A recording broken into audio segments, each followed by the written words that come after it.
The stark reality of America is often revealed beneath the harsh fluorescent lights of a local supermarket. It was a frigid Tuesday afternoon when a frail 90-year-old man, his hands trembling with arthritis and a quiet shame etched upon his face, placed a heavy, tarnished silver star next to a loaf of bread and a can of soup. He wasn't asking for charity.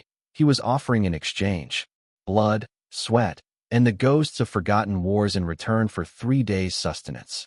But before an unscrupulous collector could snatch the priceless relic for a pittance, a battle-hardened Marine and his enormous German shepherd stormed into the place, forever changing the course of 3 shattered lives. The wind blowing in from the Puget Strait carried a biting, icy chill that seemed to actively mock the thin walls of Matthew Ryan's dilapidated trailer. At 90 years old, Matthew measured his days not in hours, but by the fading heat on his radiator and the growing silence in his home. For years had passed since the death of his wife, Marta. She had taken the warmth of home with her, leaving behind only the echoing memories of a 50-year marriage and a mountain of medical debt that had mercilessly devoured everything they had built. Her battle with pancreatic cancer was fierce, and Matthew fought it by her side with the same quiet, relentless determination he had shown decades earlier in the jungles of Vietnam and the frigid coastal waters of Korea. Matthew was a combat diver long before the term Navy SEAL became a staple of Hollywood blockbusters.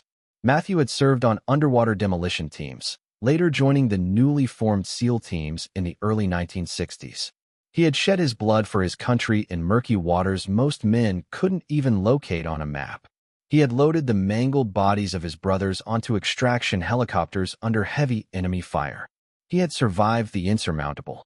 But as he stood in his dimly lit kitchen that gray Tuesday morning, Matthew realized he was losing a completely different kind of war. He opened the pantry.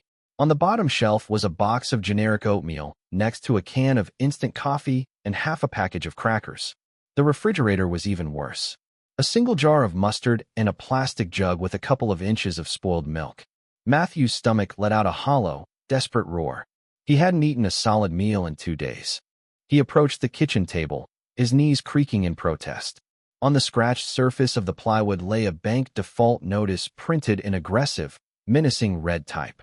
His pension check was supposed to have cleared yesterday.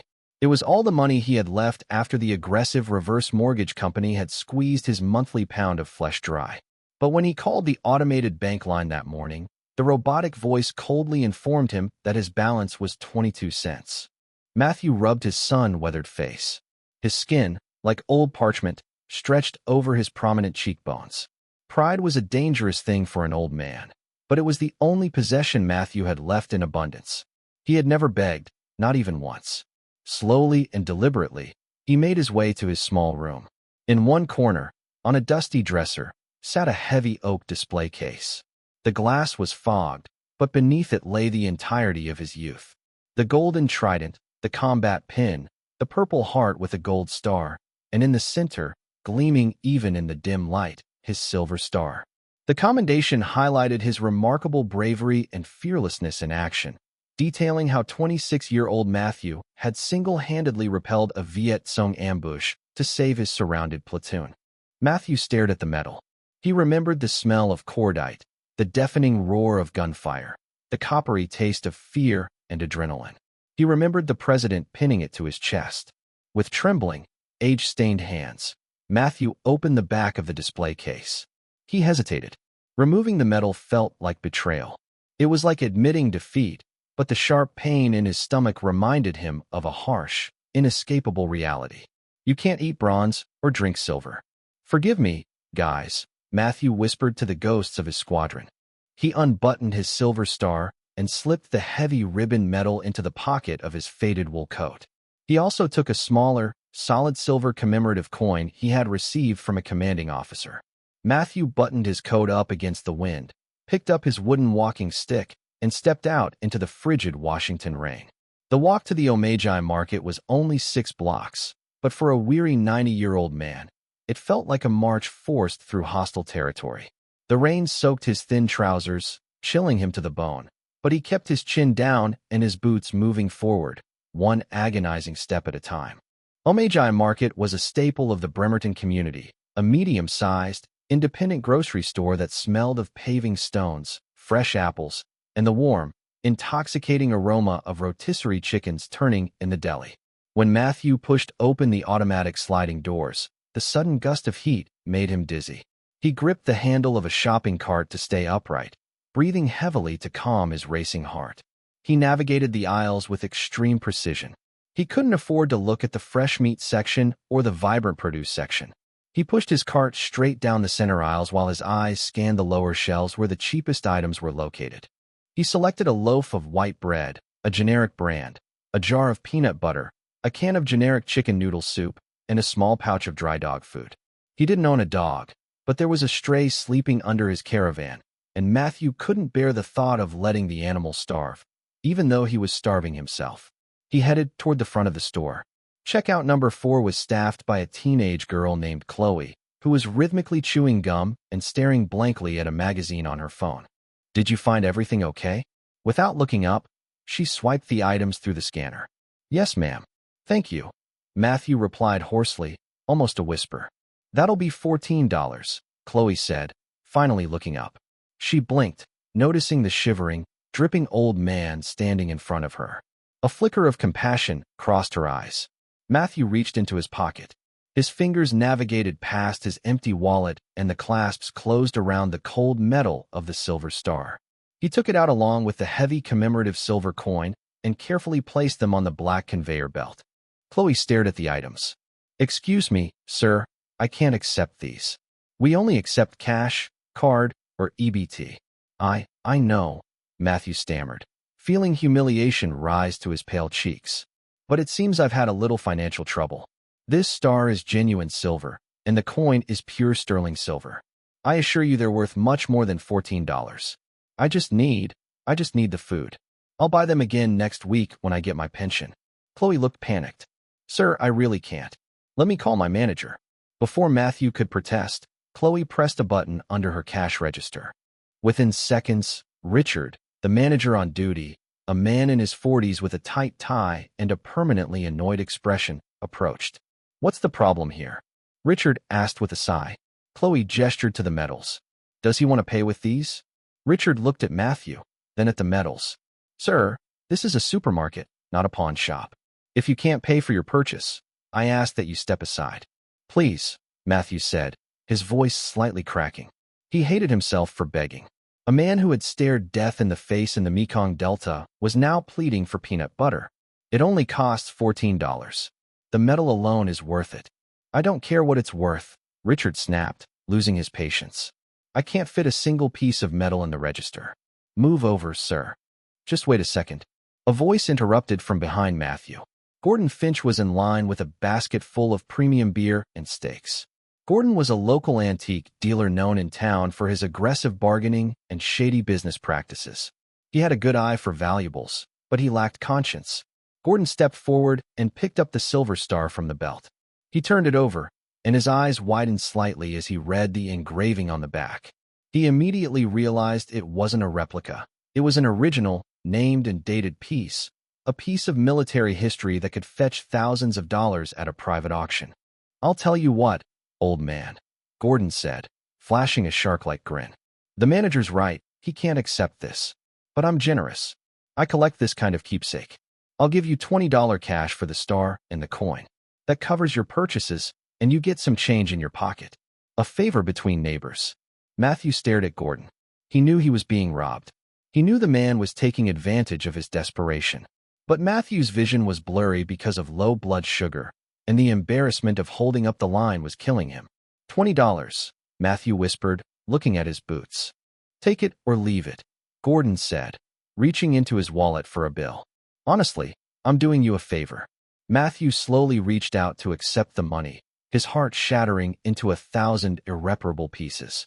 He was trading his honor, his legacy, and the memory of his fallen brothers for a can of soup. But before Matthew's fingers could touch the bill, a huge, heavy hand scarred with battle pushed its way between Gordon and Matthew and gripped his wrist firmly. Corporal Philip Miller didn't like supermarkets. He didn't like crowds. He didn't like noise. And above all, he didn't like the whir of fluorescent lights, a frequency that sometimes reminded him of the drone engines in Helmand Province.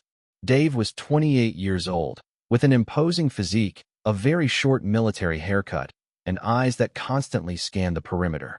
He had been medically discharged from the Marine Corps a year earlier, after an improvised explosive device permanently damaged his left leg and temporarily shattered his mind. The transition to civilian life had been brutal, a dark tunnel of post-traumatic stress disorder and isolation. His only lifeline at that moment was walking to his left. Rex was a sable German shepherd who weighed 85 pounds. He was a former military dog trained to detect explosives. Rex had saved Dave's life abroad, and when they both retired due to injuries, Dave fought a bureaucratic battle to adopt him. Rex now wore a service dog vest, and his scarred face and intense amber eyes demanded respect from anyone who crossed his path. Dave was only there to buy Rex a coffee and a specific brand of dog treats. They were walking down the main aisle toward the checkout when Rex suddenly stopped. The German shepherd didn't bark, didn't growl. Instead, he flattened his ears, stiffened his body, and let out a low, barely audible whimper. Dave tugged slightly on the leash, breaking his strict training to walk beside him, something he only did when he sensed extreme distress or a threat. Rex had been trained to detect spikes in adrenaline and cortisol, a skill that now proved invaluable to Dave during panic attacks. "What's up, buddy?" Dave murmured. Rex tugged toward register number 4. As Dave approached, he quickly assessed the scene. He saw the impatient manager.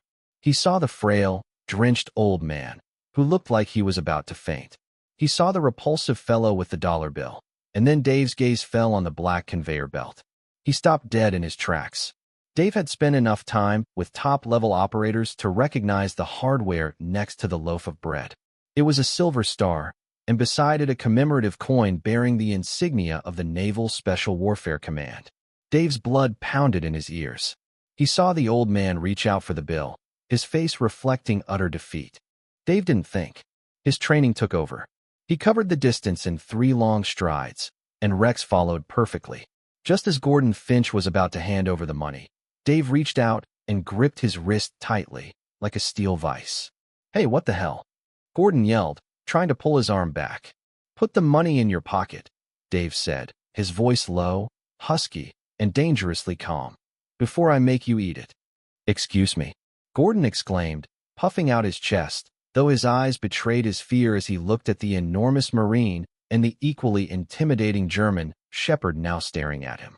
"This is a private transaction. I'm helping the old man out. Are you trying to buy a silver star for $20? Dave responded, clenching his fist enough to make Gordon wince. "That's an unforgivable lack of respect. Leave right now." Gordon looked to manager Richard for help, but Richard had suddenly taken an interest in his own shoes and wanted nothing to do with this confrontation. Cursing under his breath, Gordon retrieved his basket and rushed to another checkout. Dave exhaled slowly, controlling his anger. He turned his attention to the old man. Matthew was staring at him with wide, open eyes, trembling even more than before. Dave's posture softened immediately. He released Rex's leash. The dog was trained to stay put. Dave carefully picked up the silver star and coin from the belt. He held them with a reverence usually reserved for religious relics. "Sir," Dave said, his voice tinged with deep, unwavering respect. "Corporal Miller, United States Marine Corps. It's a true honor to meet you." Matthew swallowed hard, trying to maintain composure. "Matthew Ryan, UDT, SEAL Team 2. Dave felt a chill run down his spine. The man was a pioneer, a living legend, and he was in a grocery store trading his soul for a can of soup. "Mr. Ryan," Dave said gently, handing the medals back to Matthew. "Keep them, please." "I can't," Matthew whispered as a tear finally escaped his eye and trickled down his weathered cheek. "I don't have money. My card was declined. I have to eat, son." Dave felt a pang of fury, not at Matthew, but at a world that allowed this to happen. He reached into his back pocket, pulled out his wallet, and handed the debit card to Chloe, who was watching the scene wide-eyed. "Charge it. Put the purchase on my card," Dave ordered. No, Matthew protested weakly, trying to pull Dave's hand away. "I don't accept charity. I pay for my own expenses. I always have." "It's not charity, sir," Dave said firmly, looking Matthew straight in the eye. "It's a debt.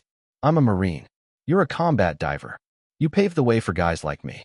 Consider this a late payment." Matthew looked at Dave, his resolve crumbling under the sheer exhaustion of his reality. As Chloe swiped the card, Dave noticed a crumpled piece of paper sticking out of Matthew's coat pocket. It was the bank receipt Matthew had printed that morning at the ATM before walking to the store. "Sir, you said your card was declined," Dave asked gently. "Didn't they deposit your pension?" "They should have," Matthew sighed, leaning heavily on his cane. "But the bank said my balance was zero. I don't understand. I pay my reverse mortgage on the first of every month. I should have had $400 to cover my expenses." Dave frowned. "Do you mind if I look at that receipt?" Matthew, too tired to argue, pulled the crumpled receipt from his pocket and handed it to Dave. Dave smoothed it out. He wasn't a financial expert, but he knew how to read a bank statement. He checked the last 5 transactions. Reverse mortgage payment, $1,200. Pharmacy, $45. But it was the next 3 transactions that made Dave's blood run cold. Withdrawal, Apex Holdings LLC, $250. Withdrawal, Apex Holdings LLC, $100. Withdrawal, Apex Holdings LLC, $50. Someone was bleeding the old man dry. They weren't taking it all at once. They were slowly taking it out, emptying his account the moment he received his pension. "Mr. Ryan," Dave said slowly, his gaze fixed on the receipt. "Do you know what Apex Holdings LLC is?" Matthew looked confused. "No, I've never heard of them." "What?" Dave looked up from the receipt, his jaw clenched tight. This wasn't just a sad story about a struggling veteran. This was financial exploitation. This was a crime. Rex, noticing the change in Dave's expression, stepped forward and gently rested his large, warm head against Matthew's trembling knee. Matthew looked down in surprise and instinctively placed his gnarled hand on the dog's soft fur. A small amount of the tension left the old man's shoulders. "Sir," Dave said, taking the shopping bags from the counter. "My truck's outside. I'll take you home, and then we'll find out exactly who's been robbing you." Matthew watched the young, fierce Marine and the loyal dog who was protecting him by his side. For the first time in 4 years, since Marta's death, Matthew didn't feel completely alone. "Okay, son," Matthew whispered. "Okay." The heater in Dave's beat-up Ford F-250 roared like a jet engine, pumping glorious dry heat into the cabin. Matthew sat in the passenger seat, his thin hands dangling just above the vents, his eyes closed. In the back seat, Rex had positioned himself directly behind Matthew, resting his heavy chin on the old man's shoulder. Every few minutes, the German shepherd let out a soft snort, a reassuring sound that seemed to anchor Matthew to the present moment. Dave drove in silence, his jaw clenched. The address Matthew had given him was on the outskirts of Bremerton, past the dockyards, in a dilapidated caravan park that time and municipal funding had completely forgotten. When Dave parked the truck in lot number 42, his heart sank. Matthew's home was a rusty, single-unit aluminum caravan that looked as though it had barely survived a hurricane. The baseboard was rotting. The front steps were sagging precariously, and a tacked-down blue plastic tarp covered half the roof, flapping violently in the coastal winds. "Home sweet home," Matthew murmured, opening his eyes and offering a weak, self-deprecating smile. "I apologize for its condition. Without Marta, I'm afraid I let the maintenance get out of hand." "Don't apologize for anything, sir," Dave said, putting the truck in neutral. Dave grabbed the shopping bags from the back, slung his backpack over his shoulder, and walked Matthew to the door. When Matthew unlocked it and pushed the door open, the air that greeted them was somehow colder than the air outside. The damp chill seeped into their bones. Dave flipped the light switch. Nothing happened. "Ah," sighed Matthew, leaning heavily on his wooden cane. "The switches must have tripped again, or maybe they finally cut it off. I've been a bit behind." "Sit down, Mr. Ryan," Dave ordered gently, taking a flashlight from his backpack and switching it on. The beam of light swept across the small living room. It was incredibly tidy. The floors were swept, and the few faded pieces of furniture were neatly arranged, but it was terribly sparse. Dave got to work immediately. He wasn't just a guest. He was deployed on a mission. He checked the fuse box in the hallway and confirmed the main breaker was on. A quick glance out the window at the meter confirmed his suspicions. A red tag hung from the glass dome. The electric company had cut the line. "Okay," Dave told himself. He went to the kitchen and turned the knob on the gas stove. A faint hiss of propane greeted him. He struck a match from the box on the counter, and a blue ring of fire sprang to life. It wasn't much, but it was warm. He found a clean pot, opened the can of generic chicken soup they had just bought, and poured it in. While it heated up, he made a thick peanut butter sandwich on white bread. In 10 minutes, he placed a steaming bowl and the sandwich in front of Matthew, who was sitting at the small dining room table, wrapped in 2 thick wool blankets Dave had brought from the truck. "Eat slowly, sir," Dave ordered. Matthew's hands trembled as he held the spoon, but he managed to get the first bite into his mouth. He closed his eyes, and a deep expression of relief flooded his frail features as he felt the warm broth in his empty stomach. Rex sat obediently right next to Matthew's chair, his amber eyes intently watching the old man. Dave poured a bowl of dry dog food for Rex, but the dog refused to eat until Matthew had finished half his sandwich. While Matthew ate, Dave pulled up a chair in front of him. "Mr. Ryan, we need to talk about your bank account. You said someone was draining your funds." Matthew swallowed a piece of bread and wiped his mouth with a paper napkin. He didn't know someone was taking it. He only knew the money was gone. He assumed it was the reverse mortgage company taking more than its fair share or the bank fees. I don't know. I'm not good with modern banking systems, Corporal." Marta handled all the accounting. When she passed away, a man from the bank offered to set up all my payments to be automatic. I signed a bunch of papers. I just wanted everything sorted out so I could grieve my wife's death. "What was that man's name?" Dave asked, pulling a small notebook and a pen from his pocket. Matthew squinted, trying to access the memory. "Thomas Harding. He was a smartly dressed man.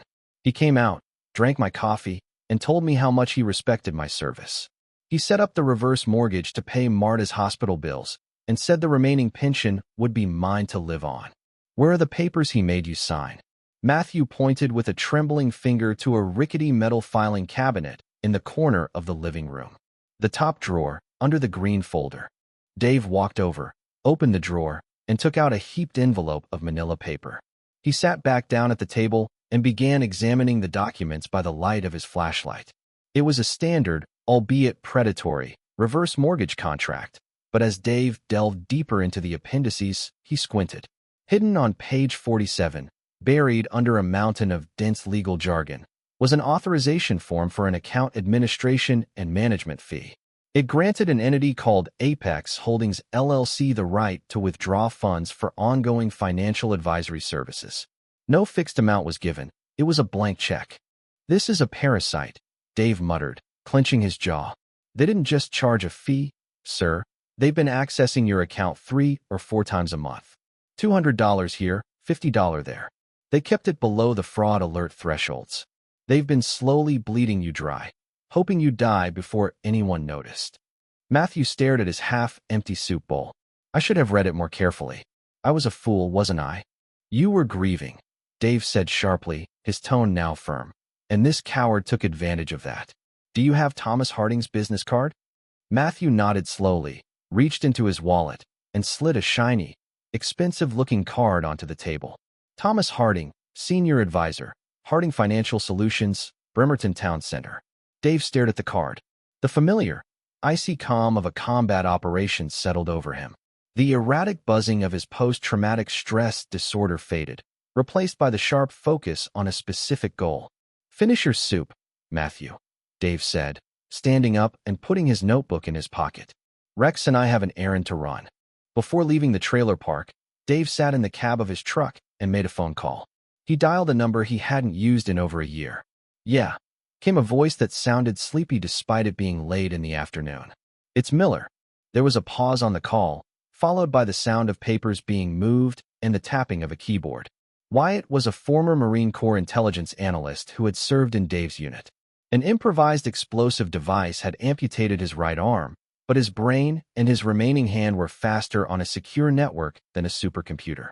Wyatt now lived in a basement in San Diego. He worked as an independent cybersecurity contractor and drank too many energy drinks. "Dave," Wyatt said, his voice instantly hardening. "Are you alive, brother?" "I'm alive," Dave said. "I need a favor, off the record, quick. Give me a target. I need everything you can find on Thomas Harding. He runs Harding Financial Solutions in Bremerton, Washington. I also need you to look into an LLC called Apex Holdings." "Give me a minute," Wyatt muttered. Dave could hear the frantic tapping of keys. Harding Financial. Okay, the business registration at first glance looks legitimate. Standard wealth management, estate planning. Now let's look at Apex Holdings LLC. Give me a second to get around this state firewall. Okay, I'm in the business registry. A long hiss came from the speakerphone. What's going on? Dave asked, gripping the steering wheel tighter. Apex Holdings is just an empty shell, Dave. Although it's registered in Delaware, the routing numbers of the linked bank accounts correspond to a private account in a foreign bank in the Cayman Islands. But here's the kicker. The registered agent for Apex Holdings is a woman named Brenda Harding, the wife of Thomas Harding. He's using his wife's shell company to scam his clients, Dave concluded. Even worse, Wyatt said, his tone growing increasingly somber. I just cross-checked the transit routing numbers. Apex Holdings is currently making automated transfers from 14 different local checking accounts. I'm compiling the account holders' names right now. Wyatt rattled off a list of names. Dave didn't recognize them, but asked Wyatt to check the names against military service records. Wyatt took a deep breath into the microphone. 12 of the 14 names are combat veterans over 80 years old. 2 are World War II veterans, 6 are Korean War veterans, and 4 are Vietnam War veterans. This Harding guy is intentionally targeting elderly veterans. He probably gets their names from Veterans Hall mailing lists or the Department of Veterans Affairs public records. He offers them free financial advice, arranges reverse mortgages for them, and hides this Apex Holdings parasite among the paperwork. Dave's blood ran cold. It wasn't just Matthew. It was a systematic and calculated attack on the most vulnerable men in the country. Men who had shed their blood for the same freedom that Thomas Harding used to buy his custom-made suits. Print everything you have, Wyatt. Send it to my encrypted email, Dave said quietly. Done. What are you going to do, Dave? Do you want me to send this to the FBI office in Seattle? Eventually, Dave said, but it'll take the feds 6 months to gather evidence. By then, Matthew and the others will be frozen or starved to death. I need to cut the snake's head off today. Dave hung up the phone and looked in the rearview mirror. Rex was sitting upright in the seat, ears perked, sensing the sudden change in his handler's adrenaline. Rex, Dave said, lowering his voice to the deep, authoritative tone he used on operations. Get ready. We're going hunting. 20 minutes later, Dave parked his Ford in the immaculate brick paved parking lot of Harding Financial Solutions. It was a modern, detached building with floor-to-ceiling tinted windows overlooking Bremerton Marina. A brand-new Mercedes-Benz S-Class was parked right in front, occupying a spot marked as reserved for the director. Dave got out, slipped Rex's duty vest over his head, and attached the leash to his collar. He wasn't in uniform anymore, but as he walked toward the glass doors, every inch of his posture screamed reconnaissance force. He pushed open the double doors. The lobby smelled of expensive espresso and leather. A young woman in a designer jacket sat behind an elegant marble reception desk. Excuse me, sir, she said quickly as Dave and the enormous German shepherd walked in. You can't bring a dog in here. Dave didn't even break stride, opening his wallet and flashing his VA service dog registration card. Federal regulations, ma'am. It's medical equipment. Where's Thomas Harding? The receptionist looked nervous, intimidated by Dave's size and the dog's steady gaze. Mr. Harding is in a meeting. Do you have an appointment? No, Dave said. He completely ignored the reception desk and walked down the main corridor, ignoring the receptionist's panicked protests. He scanned the heavy mahogany doors until he saw a gold plaque that read Thomas Harding, Director. Dave didn't knock. He turned the handle and pushed the door so hard it cracked against the drywall inside. The office was enormous. Thomas Harding was sitting behind a massive glass desk. He was in his 50s, with perfectly combed silver hair, a tailored Italian suit, and a Rolex that gleamed on his wrist. He was on the phone, but dropped the receiver in fright when Dave and Rex walked in. What the hell does this mean? Harding demanded, jumping to his feet, his face flushed with anger. Who are you? Get that animal out of my office before I call the police. Dave reached out nonchalantly and slammed the heavy mahogany door. The click of the lock sounded like a gunshot in the silent room. Dave walked to the center of the office. He didn't shout, didn't assume any posture. He simply unhooked Rex's leash. Rex immediately went to the door and sat right in front of it, blocking the only exit. The dog let out a low, rumbling growl that made the floorboards vibrate, a sound that promised immediate and catastrophic consequences if provoked. Dave took his notebook from his pocket, approached the edge of the glass desk, and looked straight into Thomas Harding's eyes. "My name is Corporal Philip Miller," Dave said, his voice completely devoid of emotion. "And I'm here to discuss Matthew Ryan's reimbursement." Thomas Harding let out a chuckle, a nervous, condescending sound that echoed off the expensive glass walls of his office. He adjusted his silk tie, trying to project authority, but his eyes kept lingering on the 85-pound sable German shepherd sitting like a stone gargoyle in front of the only exit. "Ryan," said Harding, feigning confusion. "You mean Matthew? Look, I don't know who you think you are, Marine, but Matthew Ryan is a client of this firm. He signed a legally binding reverse mortgage contract. If he regrets his decision, he can speak to my legal department. Now take your dog and leave before I press the panic button under this desk." Dave didn't even flinch. He didn't even raise his voice. He took another step toward the desk, his enormous figure blocking the natural light streaming through the merino window. "Go ahead," Dave said in a terribly calm voice. "Press it. Call the Bremerton police, because when they get here I'm going to hand them a hefty dossier on Apex Holdings LLC. Harding's face paled completely. The arrogant smile vanished, replaced by the raw, visceral panic of a man who suddenly realizes that the ice beneath his feet has shattered. His hand, which had been stealthily sliding toward the underside of his desk, froze. "I don't know what you're talking about," Harding stammered, his throat suddenly dry. Dave pulled his phone from his pocket, opened the encrypted file Wyatt had sent him, and began to read aloud. "Apex Holdings, a Delaware shell company with routing numbers linked to an offshore account in the Cayman Islands. Registered agent, Brenda Harding, his wife." Dave looked up, his gaze fixed on Harding's eyes. "You're squeezing every last drop out of 14 combat veterans, men in their 80s and 90s. You isolate them, gain their trust, slip a blank administrative expenses clause into page 47 of their contracts, and funnel their pensions into your wife's offshore account so you can drive a Mercedes." Harding swallowed hard. The silence in the room was stifling, broken only by the low, steady sound of Rex's breathing at the door. "Listen to me, Corporal Dave, right?" said Harding, his tone shifting completely to a desperate, conciliatory whisper. He leaned forward, resting his well-manicured hands on the glass. "You're a smart guy. You know how the world works, right? These old folks don't know what to do with their money anyway. They're half dead. But you're young, you sacrificed yourself for your country, and I bet the VA isn't paying you enough for that limp. Let's make a deal. I've got cash. I can write you a check right now for $50,000. Cash it today. You leave. You forget you ever heard of Apex Holdings, and we both win." A wave of utter, unconditional disgust washed over Dave.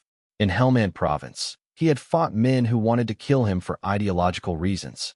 But this man in a tailored suit, was destroying his own countrymen out of pure, parasitic greed. It was a cowardice that Dave couldn't even comprehend. Dave leaned across the desk, bracing his scarred knuckles against the glass. He brought his face inches from Harding's. "I don't want your blood-stained money," Dave growled. "Open your laptop." Harding hesitated. "Rex," Dave ordered quietly. The German shepherd stood up. The low, rumbling growl vibrated back against the mahogany door, and the dog bared 2 rows of white, pristine, terrifying teeth. Rex took a step toward the desk. Okay, Harding shouted. He frantically opened his silver laptop and typed his password. His hands were shaking so badly, he stumbled over the keys twice. "Log into the Cayman Islands account," Dave ordered.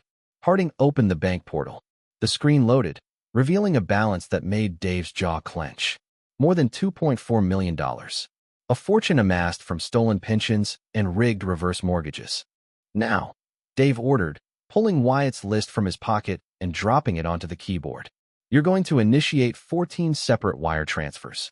1 for Matthew Ryan and 13 for the other men on this list.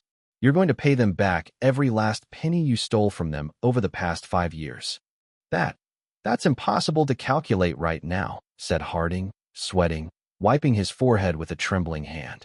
"Then we'll do the easy math," Dave said coldly. "You're going to transfer $150,000 to each of these 14 accounts. Consider that full restitution, plus punitive damages for pain and suffering. A total of $2.1 million. Are you crazy?" Harding shouted, momentarily overcome by greed.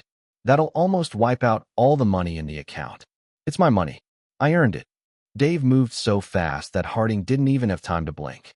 Dave leaned across the desk, grabbed Harding by the knot of his silk tie, and dragged him halfway across the glass surface. You haven't earned a penny, Dave whispered, his face a mask of cold fury. Matthew Ryan earned his pension wading through mud in Vietnam, taking machine gun fire. He earned it freezing in Korea.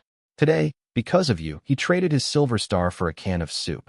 Transfer the money now, or I'll loosen your tie and tell my dog to apprehend you. Harding looked past Dave to Rex, who was completely focused, waiting for the keyword that would unleash him.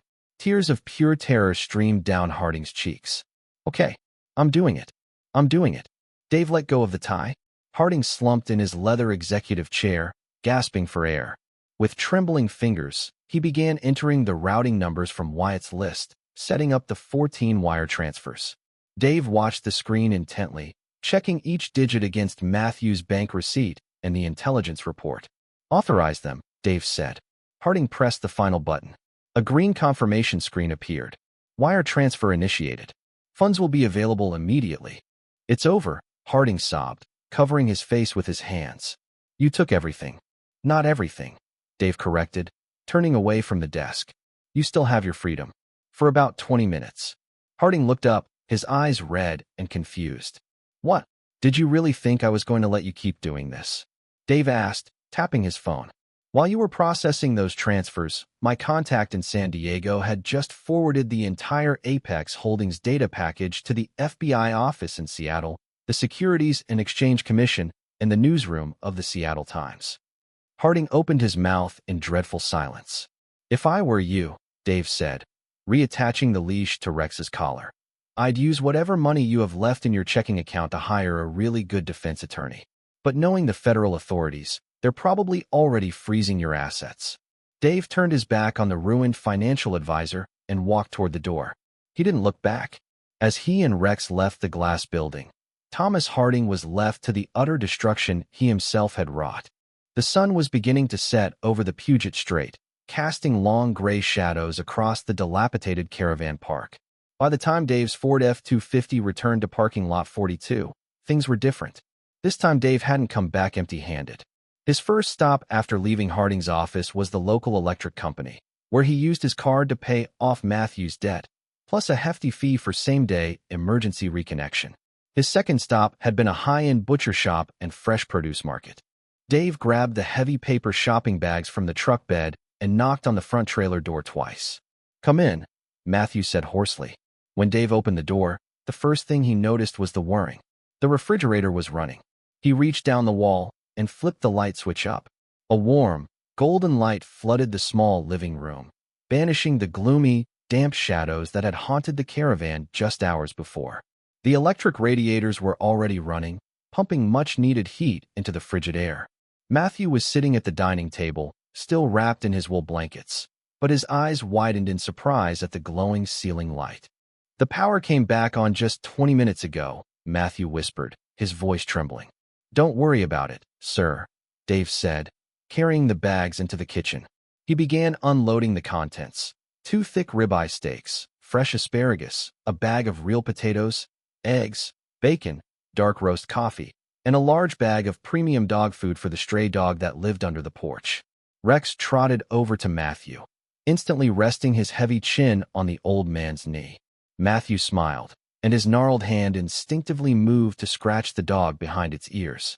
You didn't have to buy all this food, Dave, Matthew protested gently. I can't thank you enough. Actually, Matthew, Dave said, walking over to the table and pulling up a chair. You can, and you will, because you have more than enough money to cover it. Matthew shook his head, looking down at his worn boots. We've talked about this before. My account is empty. I don't know what happened to my pension. Dave pulled out his phone and opened the banking app he had forced Harding to authorize and tapped the screen to display the confirmation receipt. He slid the phone across the table toward Matthew. Mr. Ryan, do you know how to use automated phone banking? Dave asked.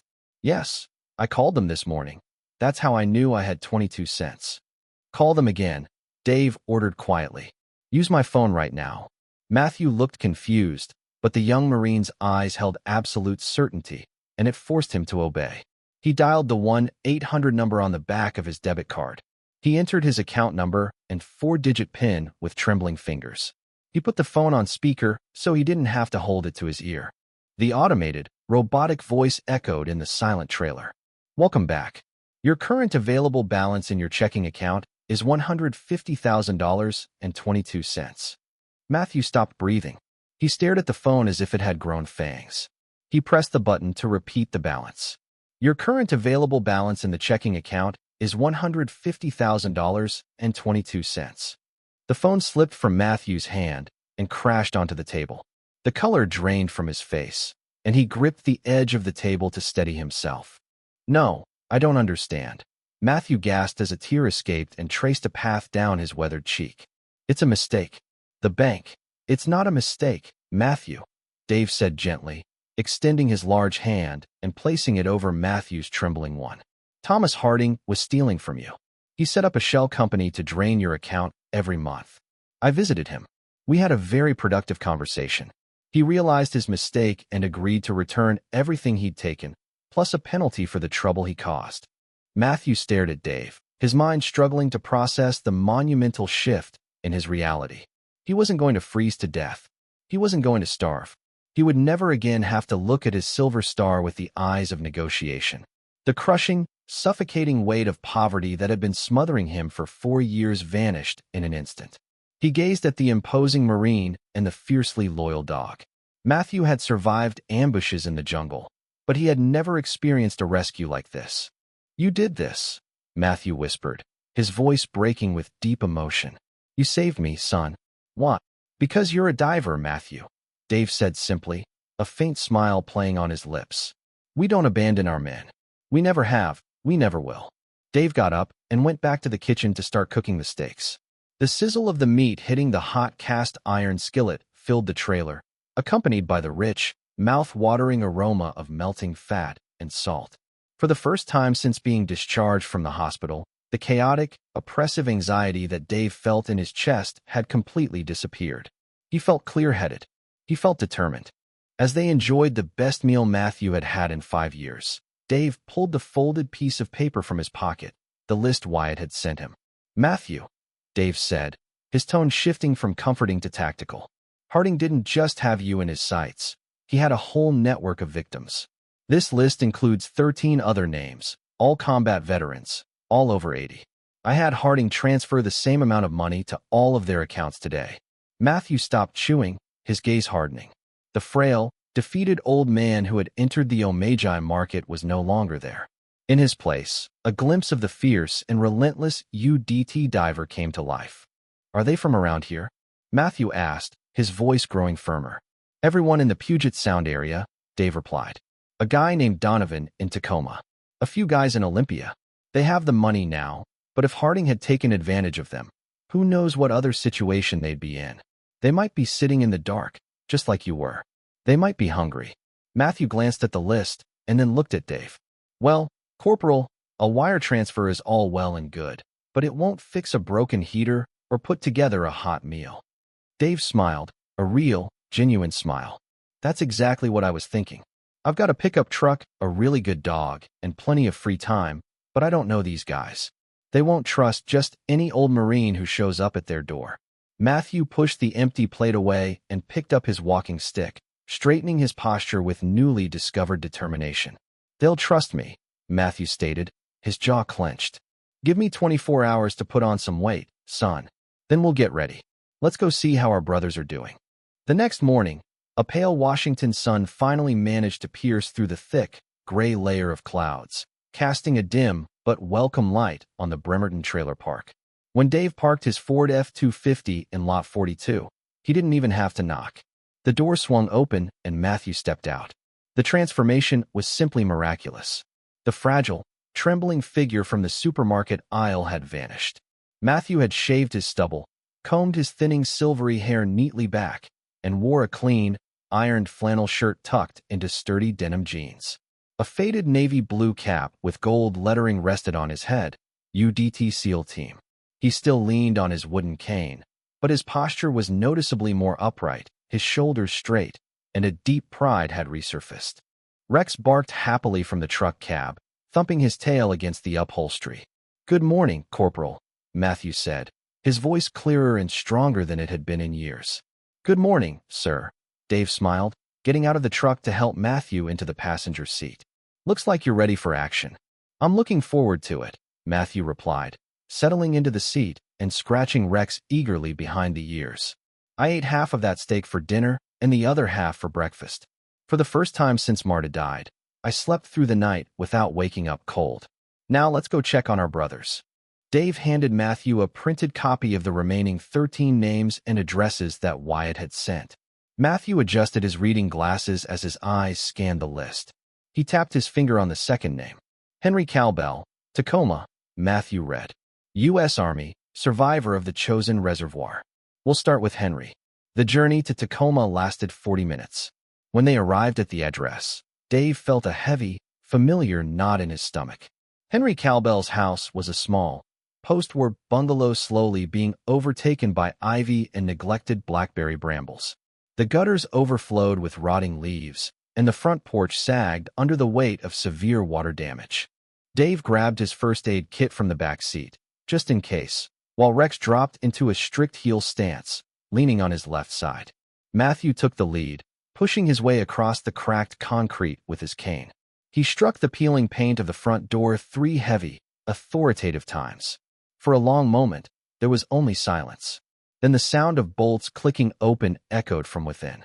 The door opened barely 2 inches, held by a heavy brass chain. A pair of suspicious, roomy eyes peered out from the darkness. "We don't want any of that," a hoarse, defensive voice barked. "I don't have money for magazines or missionaries. Go away." "Henry," Matthew called, approaching the doorway. "My name is Matthew Ryan. I'm with the Navy's underwater demolition team. I've brought a force reconnaissance Marine with me. We're not selling anything, Henry. We're here to talk about Thomas Harding." The name hit like a physical punch. Henry flinched. The challenge in his eyes was immediately replaced by a deep, defensive shame. "I told that bastard I had nothing left to give him. He took my house. He took my pension. He took—" Henry's voice broke. "Leave me alone." "Henry, open the door," Matthew said gently, his voice heavy with the brotherly weight of a shared struggle. "Harding is gone. He's been neutralized. We're here to help you." Slowly the door closed. The chain rattled, and the door swung wide open. Henry Cowbell was an 88-year-old man who looked like he hadn't slept in a month. He was wearing 2 worn sweaters over pajama pants. He stared at the gigantic Marine, the enormous dog, and the old diver standing on his porch. Dave stepped forward. "Mr. Cowbell, I need you to check your bank account right now. You should have received a wire transfer yesterday afternoon for $150,000. Henry let out a bitter, humorless laugh. "Is this some kind of sick joke? I checked my account this morning to see if I had enough for a bus ticket to the Veterans Hospital. I saw that number. I called the fraud department. I told them it was a scam, that Harding was trying to set me up to launder money. I told them to freeze it." Dave and Matthew exchanged a stunned look. The paranoia was entirely justified. Harding had conditioned these men to expect nothing but deception and ruin. "Henry, it's not a scam," Dave explained patiently, entering the dimly lit living room. "I forced Harding to return the money he stole from you, plus interest. It's yours. You just have to call the bank again and authorize the release of the funds." It took 20 minutes of explanations, showing Henry the encrypted files, and Matthew sharing his own identical story before the hardened Army veteran finally believed them. When the truth dawned on Henry Cowbell, he collapsed into a faded armchair and wept uncontrollably, covering his face with his hands. Matthew sat beside him, placing a comforting hand on his fellow veteran's shoulder, while Rex rested his head on Henry's knee, offering silent, unwavering support. But as Henry wiped his eyes, a sudden, sharp anger clouded his relief. "Harding didn't do this alone," Henry said hoarsely, looking at Dave. "He was the suit, but he had a vulture doing the dirty work. A guy came to my house, appraised my belongings, and forced me to sign those papers when I couldn't read the small print." Dave's posture instantly shifted to one of combat readiness. "What was his name?" "I don't know his real name," Henry blurted out, "but he owns an antique shop in Bremerton. He kept my grandfather's gold pocket watch as payment for the paperwork. He told me that if I didn't hand it over, He wouldn't approve the reverse mortgage and the bank would foreclose the next day. Matthew's eyes widened. He looked at Dave, and the memory of checkout number 4 flashed vividly in his mind. Dave, Matthew whispered, tightening his grip on his cane. The man at the supermarket, the one who tried to buy my silver star for $20, said he was an antique dealer. Dave's jaw locked. The pieces of the puzzle collided violently. Gordon Finch wasn't just an unscrupulous opportunist. He was Harding's partner. Finch was the one who recruited the veterans, assessed their resources, and funneled those desperate and vulnerable men straight into Thomas Harding's predatory trap. Matthew, Dave said, lowering his voice an octave, cold and sharp. Get back in the truck.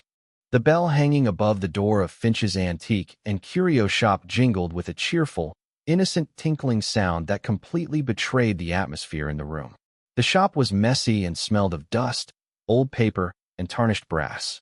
Gordon Finch was standing behind the glass counter, polishing a silver candlestick. He looked up with an automatic salesman's smile plastered on his face, but the smile vanished instantly. In the doorway, blocking the exit with his enormous frame, stood the supermarket marine. And sitting completely motionless next to his left leg, radiating a silent, lethal threat, was the 85-pound German shepherd. Behind them stood the old man with the silver star. Gordon dropped the candlestick. It clanged loudly on the floorboards. He took a step back in terror, his back hitting the wall of shelving behind the counter. The shop's closed, Gordon stammered, his eyes darting frantically toward the back office. We're closed. Get out. Dave didn't speak right away. He walked slowly and calmly down the shop's center aisle. Rex followed his every step, his eyes fixed unblinkingly on Gordon's throat. Thomas Harding is currently in a federal interrogation room in Seattle, Dave said, his voice echoing off the crowded walls. It was a bluff. Harding was probably just looking for a lawyer at the time, but Gordon didn't know that. The FBI has his laptops, the routing numbers for his overseas accounts, and a list of 14 elderly war veterans whom you two have been systematically destroying. Gordon's face turned the color of old parchment. I don't know any Thomas Harding. Don't lie to me, Dave growled, approaching the counter. You scouted them. You appraised their valuables. You forced them to hand over family heirlooms as filing fees while Harding snatched their pensions. Yesterday you tried to buy Matthew's silver star because you knew perfectly well who he was. You knew he was starving because you helped orchestrate it. You can't prove anything, Gordon shrieked, his voice high with panic. He reached under the counter and fumbled for a baseball bat he kept hidden for emergencies. Rex, stop him, Dave ordered sharply. The German shepherd didn't hesitate.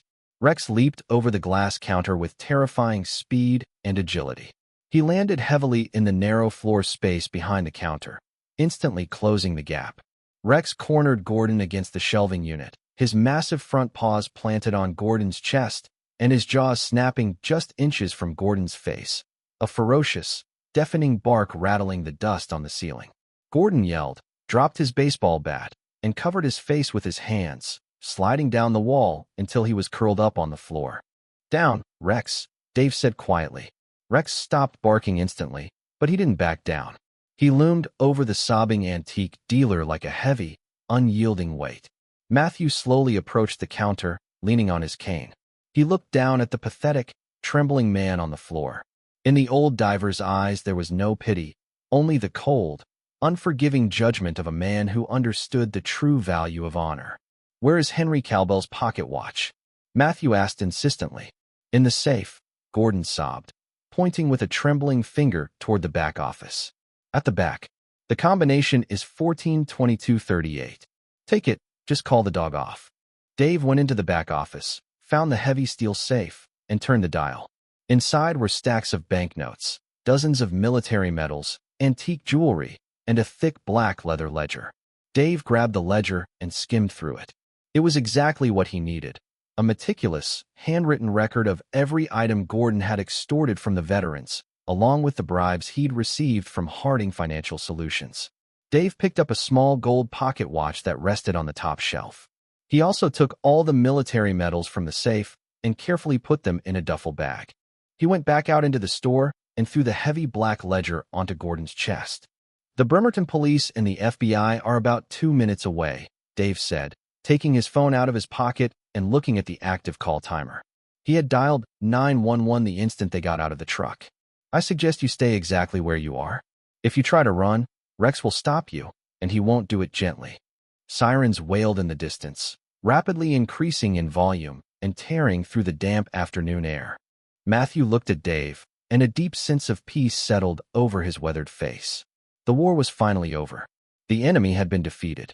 That same night, after giving their statements to the FBI and watching Gordon Finch being led away in handcuffs, Dave and Matthew drove to Henry Cowbell's house in Tacoma. When Matthew returned the gold pocket watch to Henry's trembling hands, the old Army veteran completely broke down and pulled Matthew into a fierce, desperate embrace. For the next 3 weeks, Dave, Matthew, and Rex visited each and every person on the list. They helped unblock accounts, repair leaky roofs, pay off medical debts, and recover stolen family heirlooms. What began as a desperate search for a can of soup in a supermarket aisle blossomed into a lasting brotherhood. Dave and Matthew officially formed a local nonprofit organization, leveraging Dave's tactical planning and Matthew's deep community roots to advocate for, protect, and defend elderly veterans in Washington state. Both had become lost in their own dark corners of the world, haunted by the ghosts of their past and the chilling apathy of the present. But one night, as Dave watched 90-year-old SEAL Matthew laugh while tossing a piece of steak to the enormous German shepherd waiting eagerly at his feet, Dave realized something profound. They hadn't just saved 14 men from financial ruin. They had saved each other. The story of Matthew, Dave, and Rex shows that the most important battles aren't always fought on foreign soil. Sometimes they happen right in our local supermarkets and quiet neighborhoods. This powerful testimony shows us that the bond between veterans and a dog's unwavering loyalty can overcome even the darkest betrayals. We must never forget the sacrifices made by our elderly heroes, nor leave them alone to fight their toughest battles. If this story touched you, please like it to honor men like Matthew and Dave. Share this video with your friends and family to raise awareness about the exploitation of older people and the incredible courage of our veterans. And don't forget to subscribe to the channel for more true and inspiring stories of heroism, redemption, and the unbreakable human spirit. Thanks for watching.